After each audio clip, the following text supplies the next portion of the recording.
This video is not suitable for all viewers. Viewers discussion advised. This video contains footage of blood. Please exit the video now if you do not wish to proceed. This video is about surgery performed on a cockatiel, a foot amputation. Please, if you do not wish to proceed, please exit the video now. Thank you. Before I start the video, I would like to give some background of the situation. This is not our cockatiel. This was given to us, so we do not know exactly what happened to this cockatiel. Amputation could cost thousands of dollars at the vet to amputate. So the owner did not have the funds to do it, and we were kind of like a last resort to save this baby. We did return it to its rightful owner since they truly love their baby and wanted the best help, but yet couldn't afford it. We noticed about this cockatiel that it needed its leg amputated because it was too far gone to be saved. Also, it also had a underlying weight issue that we did advise the owner to give some vitamins and some antibiotics, which was prescribed by their vet, and they spent about a couple $100 for the x-ray, the medications, the antibiotics, everything. However, they could not afford the amputation, so we stepped in and helped. Và bé này là một bé cần cầu cứu.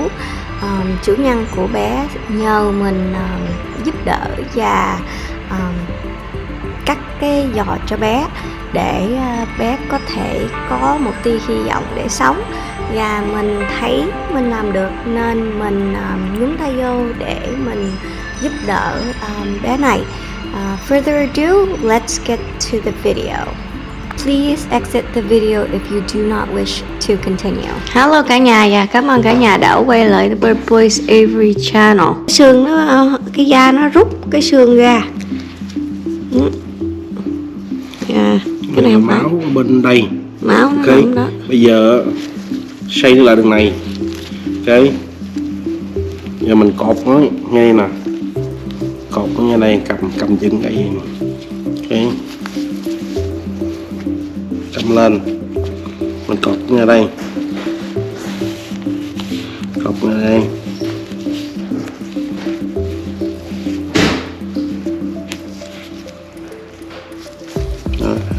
Lên đây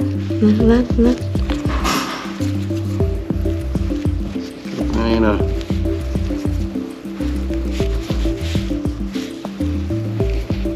Mình là Amputating ngay đây nè. Các bạn coi nè. Hiện tại nó còn ấy này nha. Nè. Ngủ thấy không? Nó không có feel gì nữa, nó không có đau. As you can see, she is still alive, but just put under so she won't be able to feel anything. Thật sự tôi cắt dây là lụm da tao mai lên.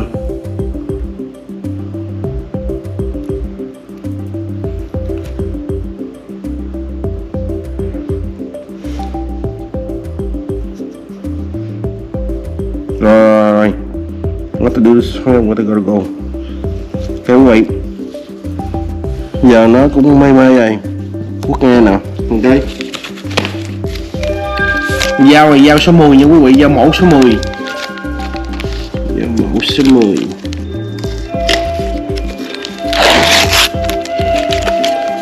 Dao mẫu số 10. Cái trường để em flush clean nó hả? No, clean nghe đây nè. Dao số 10. Chỉ số 5. Chỉ số mấy rồi không cãi. Vậy là kết quả rồi được rồi.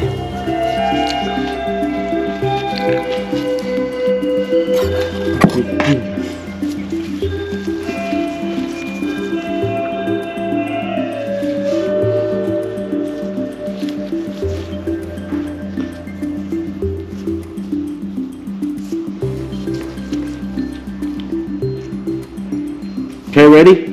I'm still cleaning. Try to get the feather back. Nấu lông gà, vịt.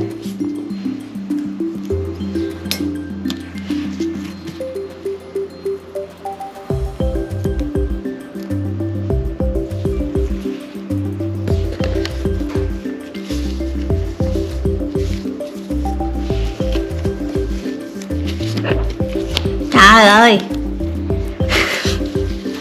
Tụi nó chicken. Roti. Roti. Ok. Con mắt nghe này chưa gì? Mắt cái đây mình cắt con đây, giật. Mình cắt cái đây. Mình giật da này tới đây, mình mai lại. Ok.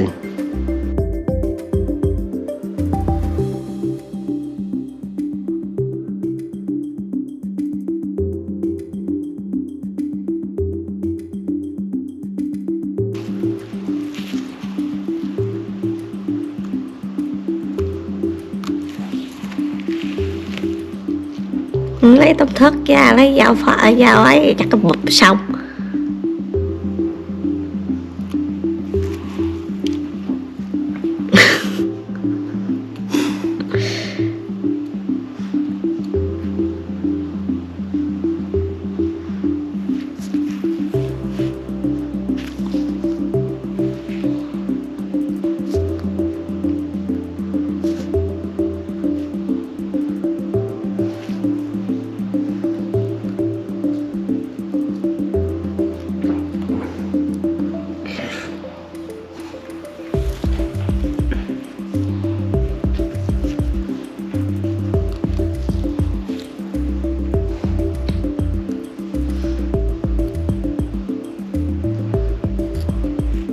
Đừng nhúc nhích.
You want me to flush it? Yeah.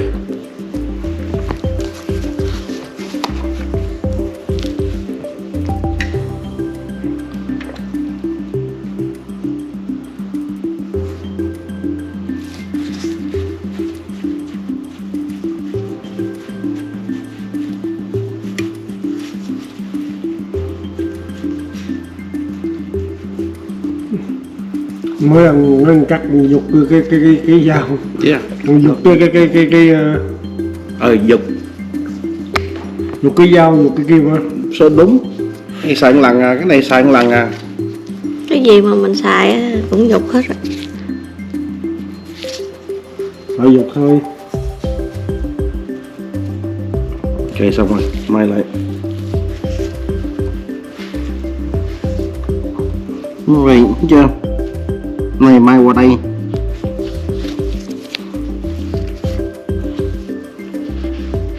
Đấy, xích lên.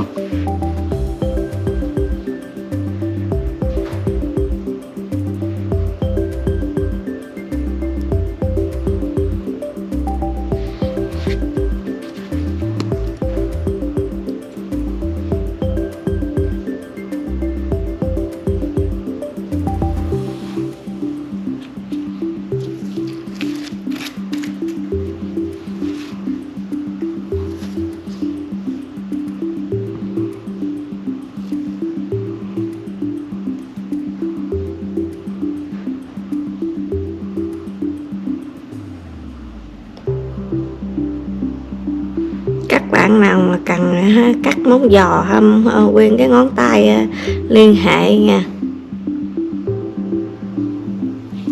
liên hệ The Boyz. Luckily, our camera got to record towards the end, but it ended up dead and out of battery before we could get any actual footage of her waking up. However, she did wake up, and her owners were anxious and ready for her once they heard the news that she woke up, and she did amazing. She performed really nicely during the surgery, so we were glad to return her to her owners since they were waiting anxiously at the local restaurant for us to perform the amputation. Once again, we were her last hope that the owners had, because the vet was not in their budget and they financially couldn't afford it, and just letting her die was also not an option. So they were kind of in between a rock and a hard place. They knew the risk and they understood that she could wake up or not wake up, luckily she did, and she is healed and is now thriving. But they knew the risk going in, and that we were her only chance and her last hope. Cái camera của mình á, thì nó lúc đó nó hết pin, mà cái camera Seiko của mình cũng hết pin, nên mình không có dịp để mình quay bé thức.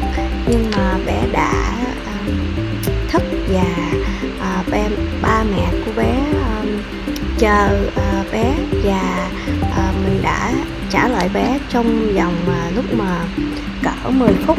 Mình thấy bé đã tỉnh táo rồi, nên mình trả lời cho ba mẹ của bé, và ba mẹ của bé cho bé uống thuốc.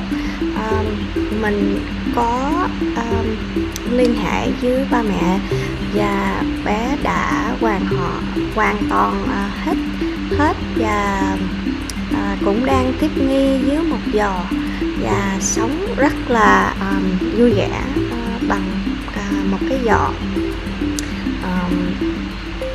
Mới tuần đầu thì ba mẹ của bé để bé ở dưới lòng, đồ ăn ở dưới lòng, tại vì bé này cũng là lớn tuổi rồi, cỡ 5 tuổi, hình như là 5 tuổi, nên mình không có biết ba mẹ có cho thuốc ra sao, tại vì cái đó là phần của ba mẹ, mình chứ giúp đỡ cái mà mai và phẫu thuật thôi. Cảm ơn các bạn đã xem video, và hy vọng các bạn đã tiếp tục ủng hộ và theo dõi cái kênh của mình. Thank you so much for watching, and hopefully you guys enjoy this educational, informative video, and hopefully there are more to come. I highly recommend that you take your pet to the veterinarian. Make sure they get the best care. Veterinarians, avian veterinarians went to school. They know everything about them and everything to help them. However, we are nowhere as knowledgeable or as experienced as they are. However, we do have some experience, so we were confident to help this cockatiel out to save its life, and we were blessed that we were part of saving this cockatiel's life, and it was a success. And it was just amazing, and we couldn't turn our back on it because it was her only chance.